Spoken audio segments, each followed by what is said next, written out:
है हमारा change in market demand and its impact on market equilibrium.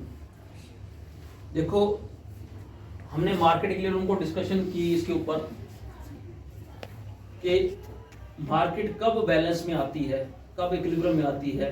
वो तब बैलेंस में कही जाती है कि डिमांड और सप्लाई बराबर हो जाए।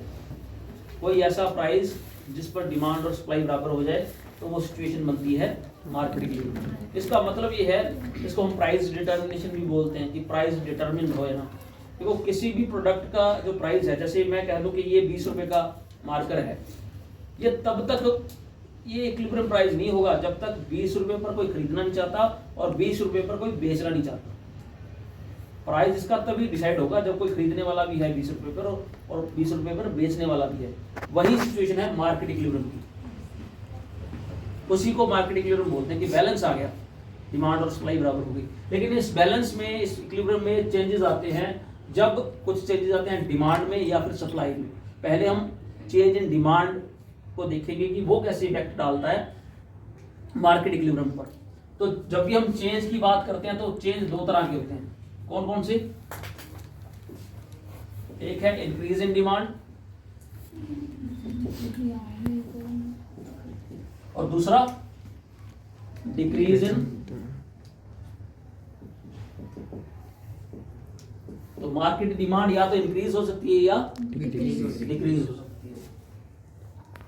अब सबसे पहले तो हम इस टॉपिक को एक तरह से रिवाइज करेंगे कि यहाँ हमने प्राइस मेंशन करना है कमोडिटी का, यहाँ मार्केट डिमांड और market supply. Market demand curve downward sloping curve बनेगा,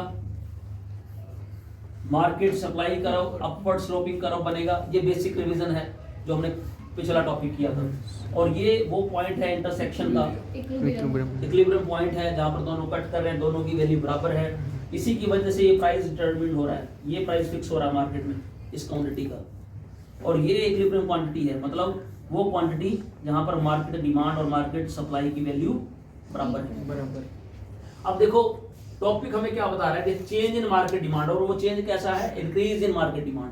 मार्केट डिमांड बढ़ रही है, तो जब भी हम इंक्रीज इन डिमांड कर्व की बात करते होते हैं तो उसका मतलब ये है कि मार्केट का demand curve right word shift हो जाएगा।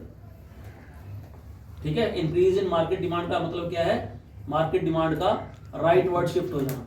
ठीक है, तो राइट वर्ड शिफ्ट करते हैं इसको। तो हमने नया डिमांड कर्व बना दिया MD1। ठीक है, अब आप देखो MD1 पर अगर हम पहले वाले प्राइस पर रहे तो वो क्या बताता है हमें कि अब इतनी डिमांड है, मार्केट डिमांड इतनी है, मार्केट डिमांड ये लेवल है। ध्यान से देखना इस चीज को। इस प्राइस पर अब मार्केट डिमांड इतनी बन गई है MD1 की वजह से, है ना। इस पॉइंट पर आ गए हम।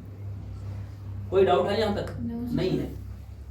लेकिन इसी प्राइस पर सप्लाई तो अभी भी इतनी है, तो market demand is greater than market supply. Yes और नो? इस प्राइस पर एक्सेस डिमांड हो गई, डिमांड एक्स्ट्रा हो गई। तो जब भी डिमांड बढ़ती है सप्लाई के कंपैरिजन में तो प्राइसेस पे क्या असर पड़ेगा? डिमांड ज्यादा है, खरीदने वाले ज्यादा है, बेचने वाले कम है, तो कीमतों पर क्या असर पड़ेगा? बढ़ेंगी। सही कहा, बढ़ेंगी। तो प्राइसेस ऊपर जाना शुरू हो जाएंगे, राइज करना शुरू कर देंगे। तो जब भी प्राइस बढ़ता है तो डिमांड पर क्या असर पड़ता है? कॉन्ट्रैक्शन होती है। ये कॉन्ट्रैक्शन दिख रही है। ए से हम E1 पॉइंट पर मूव करेंगे। लेकिन जब प्राइस बढ़ेगा तो सप्लाई पे क्या असर पड़ता है? प्राइस बढ़ने का सप्लाई के साथ कैसा रिलेशन है? सप्लाई का पॉजिटिव।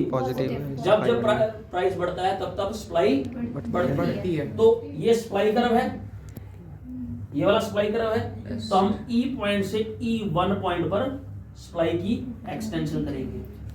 समझा रही बात? आ गई बात समझ में? प्राइस बढ़ने से इसकी एक्सटेंशन। तो यहां पर ये वो पॉइंट अब नया बनेगा, नया इक्विलिब्रियम E1 बनेगा, जो हमें बताएगा कि इतनी मार्केट इक्विलिब्रियम की क्वांटिटी होगी अब नई, और अब नया प्राइस ये डिसाइड होगा मार्केट में।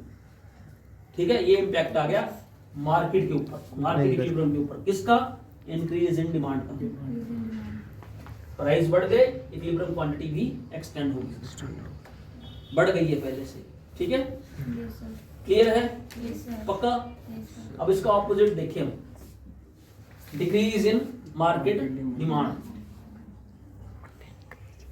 फिर बेसिक एक बार रिवीजन हमारी सारे टॉपिक की। देखो कितनी बार रिवाइज हो जाएगा हमारा बेसिक टॉपिक के प्राइस डिटर्मिनेशन कैसे होती है। Price market demand and market supply x axis पर, याद रखा करो, साथ साथ रिवाइज करते रहो। ये मार्केट डिमांड आपकी इनिशियल शुरुआती, और ये मार्केट सप्लाई इनिशियल।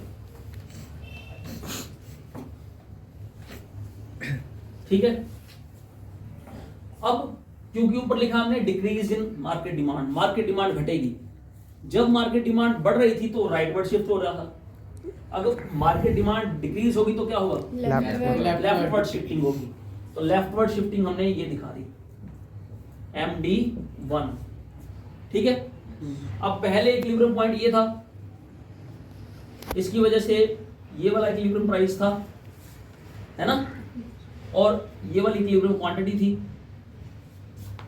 अब देखो, क्योंकि इसी प्राइस पर अगर आप देखो, पहले वाले प्राइस पर देखो आप, मार्केट डिमांड अब इतनी रह गई है MD1। ये नया डिमांड करो, ध्यान से देखो, इस प्राइस पर हमें बता रहा है कि सिर्फ इतनी सी डिमांड है। ठीक, लेकिन इस प्राइस पर सप्लाई कितनी है? पहले वाली है। सप्लाई तो चेंज, सप्लाई में तो कुछ चेंज किया ही नहीं हमने। सप्लाई कितनी है? ये वाली, इस प्राइस के अगेंस्ट। ये सप्लाई करो पे बताता हूं, इस प्राइस पर ये सप्लाई है।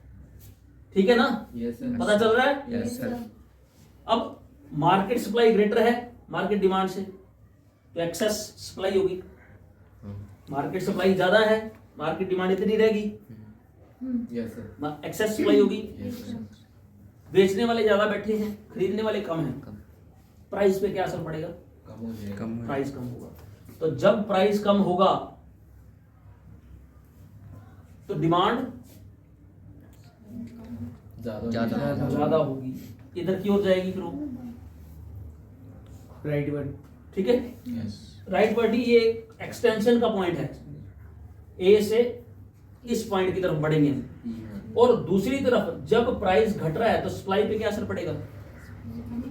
सप्लाई कम होगी, तो ई से हम इस तरफ मूव करेंगे, तो सप्लाई तो इधर आनी शुरू हो जाएगी और डिमांड इधर जानी शुरू हो जाएगी, और यहां पर आकर E1 पॉइंट पर दोनों फिर इक्वल हो जाएंगे, तो नई इक्विलिब्रियम क्वांटिटी ये बनेगी। क्लियर? और नया प्राइस पहले से कम, ये E1। क्लियर है? कि जब डिमांड डिक्रीज हुई, डिमांड का लेफ्टवर्ड शिफ्ट हुआ, नया इंटरसेक्शन E1 पॉइंट पे हुआ, इसकी वजह से प्राइस डिक्रीज हुआ, क्वांटिटी भी डिक्रीज। क्लियर? उसी के बीच में चेन इफेक्ट बोलते हैं इसको। जब हमने कहा कि ये सप्लाई में कॉन्ट्रैक्शन आएगा और डिमांड में एक्सटेंशन आएगा, ये जब चीज बताते हैं उसको बोलते हैं चेन इफेक्ट एक्सप्लेन करना।